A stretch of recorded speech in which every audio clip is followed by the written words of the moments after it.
Hello everyone and welcome to another video on the forest. Today I'm going to be showing you some tips, tricks and secrets within the game that you might want to try out yourself or might find useful whilst you're playing. I'm going to be playing this on creative mode, so just so you're aware that's why there will be no enemies and I can build things freely. Let's get to it.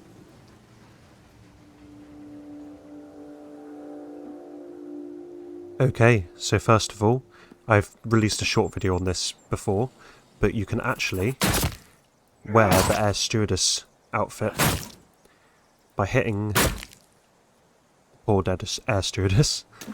You can do the skin animation, taking her outfit and automatically putting it on yourself. As I said, I have shown this in a previous video, but I thought I may as well put it in here as well.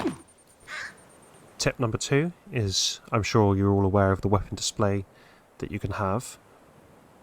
So you can place it down like this and have just it to like rest your weapons on, depending what you've got, and they can all go on there.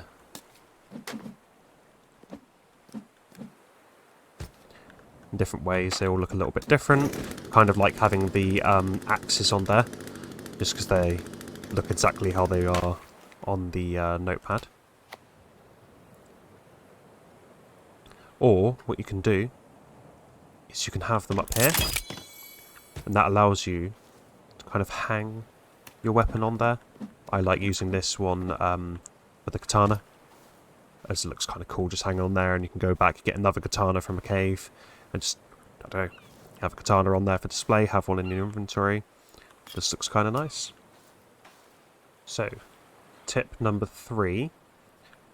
I've mentioned this in my playthrough, but I like to have some fire leaf traps underneath any stands that I have for hanging my food. Because with these, cannibals, I don't have cannibals in here, I'll maybe spawn one in and show you. But cannibals will attack these if you're not around. And sometimes when you are around, they'll attack it, you know, just to destroy your food. And a really useful thing.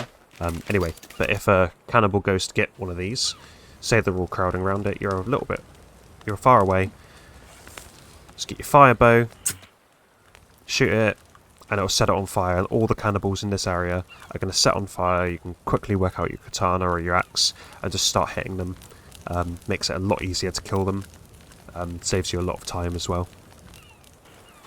So trick number 4 involves the houseboat, and again I've done this in my survival, but what you can do is you can get log holders and place them on your houseboat, and if you do it properly you can place quite a few of them on here. So you can have one here, one there, one here. I put 2 in this bit here. I also do one on the outside, and then you can just fill the roof with them as well. And I think doing this technique you can carry over 100 logs, I think it works out, which is really useful. You know, you have this there. If you ever have to evacuate, you can quickly set up a base using this, or if you want to go out to the islands and make little offshore bases, or what I like to do is go around the coast making little bases, and this just makes it so much easier to transport it all. So another tip for you all is if you go to the pause menu, let's go pause, options, across to gameplay, you've got your ghost building tint just here, and you can change that to different colours. So, you know, blue, purple, green, or white. I prefer the standard white, but you can also change the opacity. I can't say that word, but you can change how well you can see that ghost. I'll show you now. Just going to build a wall. And here we go. We've got the standard white at 0%. Gameplay, and do green.